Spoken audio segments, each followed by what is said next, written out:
most of them came back, and you have the right ending. Yeah.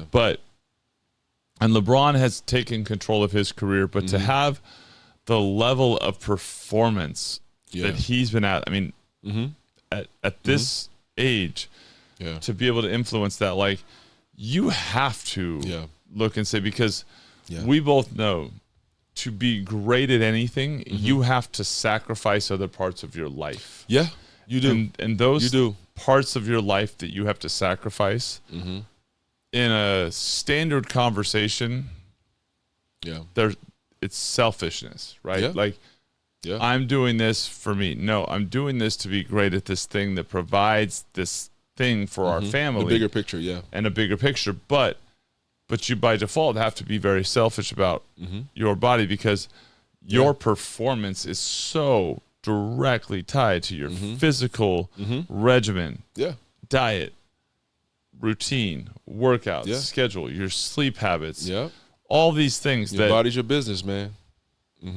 Family, kids, wives, spouses, like that stuff doesn't align with perfect regimens on all of that, right? Like people have to make sacrifices. And so, you see people and they do it and they understand, but then there's a limit where you go, all right, I'm done making these sacrifices. I'm ready to move on.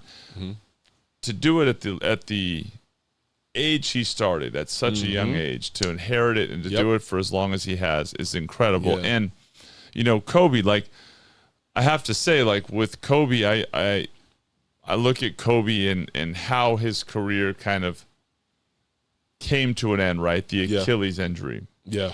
Which continues to escalate in terms of how many Achilles injuries are now taking place. Football, basketball.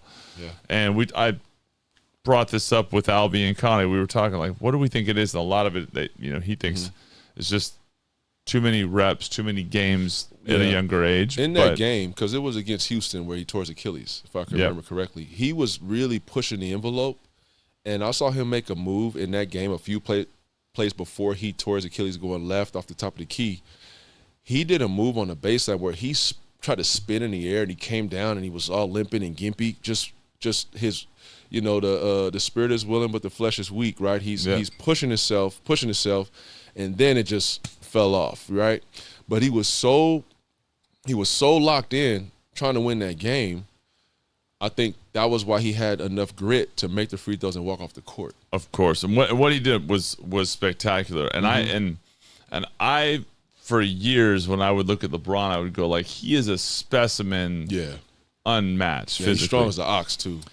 And I always used to say, like, it's gonna be like a knee or an Achilles or a small, joint tendon muscle thing that's gonna kind of derail his career, because the rest of the body is just machine, like, man. He's a machine. What do you want to call it? What, like, he's a machine. Like Thor, right? Or like Zeus. Yeah. But to sustain it is incredible. And then, the way that medical technologies come, like what Kevin Durant and Russell Westbrook and those guys have gone through with knees and Achilles. I remember, early in the Thunder run, and you and I were just talking about it, when Scott Brooks was here as an assistant for the Kings, he and my dad were like literally neighbors across my parents, and they became good friends. And so we would travel out to the Thunder games and watch Durant and Westbrook and Harden and that team on their runs that they were in. And it was an awesome experience for me and my younger brother and my dad to go meet, which I always was so impressed with the character of those guys. Like, I remember always, like, when Kevin Durant would come up and be, "How you doing, sir?" I'd be like, "Bro, don't call me sir." Like, I'm like not like like. But Kevin Durant's another one, man. Just special to watch him. I think he passed Wilt in points recently. Yep. Like, come on, man. Just off the charts, right? Wow. And I was always so grateful because Scott was so gracious, such a great person. Now, obviously, he's with LeBron, your former teammate, and it's kind of cool. He's with a local product who a really known major kind of sack hoops icon here, Gus Armstead, who's the workout guy.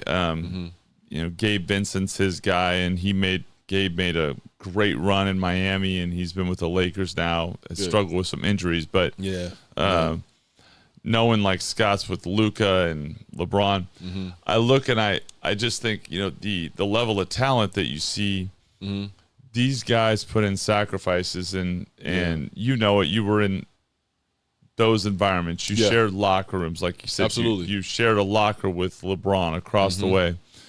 What do you think differentiates the guys that have those careers that last 20 years and the guys that 3, 4, 5 years, the guys that have longer careers but don't change? Like, what are the things when you start getting to a certain level? You mentioned it earlier, it's mental, but there's physical ability, there's work ethic, there's the ability to be in the gym, work on your game and your craft. There's coaching and having the right coaches that teach you. Like I always felt, I learned more from Coach Welch in 1 year physically on how to be a one-on-one player than I learned the rest of my career.